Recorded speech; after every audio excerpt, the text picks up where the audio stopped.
नमस्कार मंडळी. हा बघा बसलाय, त्याला डोसा खायचा आहे. त्याच्या स्कूलमध्ये त्याच्या फ्रेंडच्या काय माहीत बोलतो की नाही आई, माझ्या फ्रेंडच्या मम्मीने ना झोमॅटोवरून डोसा मागवलेला आणि त्याला टिफिनला दिलेला.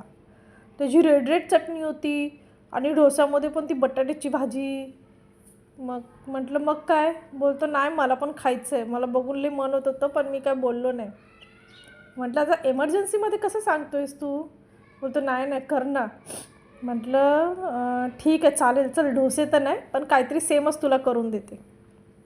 मग काय एमर्जन्सीमध्ये कुठे तांदूळ भिजत ठेवू. घेतलं आपलं तांदळाचं पीठ आणि भिजत ठेवलं.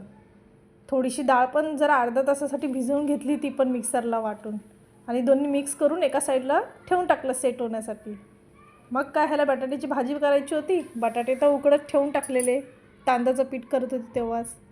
बटाट्याची भाजी केली, पटपट हिरव्या वाटणातच केली. मला बोलत होतं ती भाजी लाल लाल होती.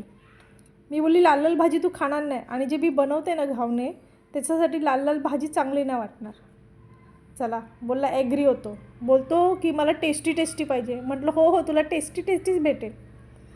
दुसऱ्या बाजूकडे चटणी करायला घेतली. त्यालाच सांगितलं नारळ फोडायला. असा वाकडा तिकडा फोडून दिला ना, खिसायला पण जमत नव्हता. तरी खिसला पटपट आणि चटणी पण करून टाकली. कढीपत्ता खायला मागत नाही हे लोक.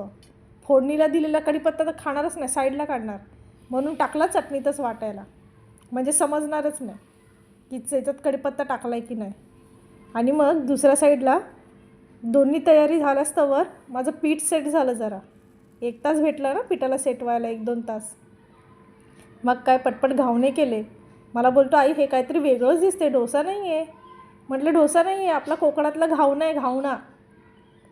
मी बोली खायचं काम करतो फक्त, बघू नकोस. बघायला पण सुंदरच दिसतं आहे पण खायला तर त्याच्याहून छान अप्रतिम वाटत होतं. मग काय मी बनवून देते आणि हा बसून बसून खातो आहे. ह्याचं झाल्याच्यानंतर मी पण माझ्यासाठी मस्त गरम गरम घेतले आणि बसलो बाबा खायला. एकदाची स्वतःने बनवलेल्या वस्तूची चव आहे ना वेगळीच.